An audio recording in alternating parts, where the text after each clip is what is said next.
Halos 700 matagal ng wanted ang inaresto ng mga pulis Calabarzon sa magkakahiwalay na operasyon. Saksi, si John Consulta, exclusive.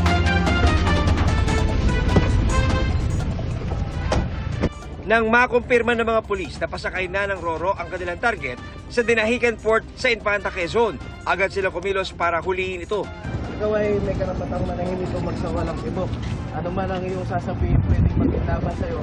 Arestado ng Regional Intelligence Division Calabarzon ang lalaking may warrant sa kasong illegal drugs. Sa Quezon pa rin, paalis sa sana sa papasaherong tricycle ang isang wanted para sa kasong statutory rape ng maharang ng mga operatiba. Bahagi ito ng panguhuli ng Calabarzon Police sa mga may warrant of arrest na nagtatangkang umuwi sa kanilang kaanak ngayong Kapaskuhan. Ito yung project Paskulong natin, no?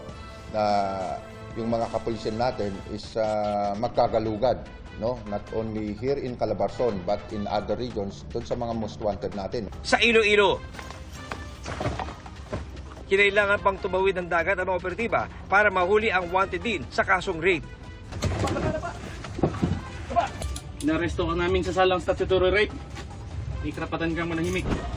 Wala ring kawala ang wanted personality na ito nang tangkay magbenta ng baril sa undercover ng Calabarzon. Nagtaka yung mga pulis natin, bakit ang mahal? Ang sinasabi nung nagbebenta ng baril is ito ay tested na ng 3 beses. Kaya nga ang presyo niya is 47,000.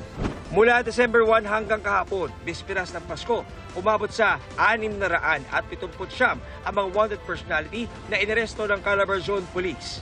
Kahit saan pa nagtago yung wanted person na yan, is pupuntahan ng pulis natin. Para sa GMA Integrated News, ako si John Consulta, ang inyong saksi. Mga kapuso, maging una sa Saksi. Mag-subscribe sa GMA Integrated News sa YouTube para sa iba't ibang balita.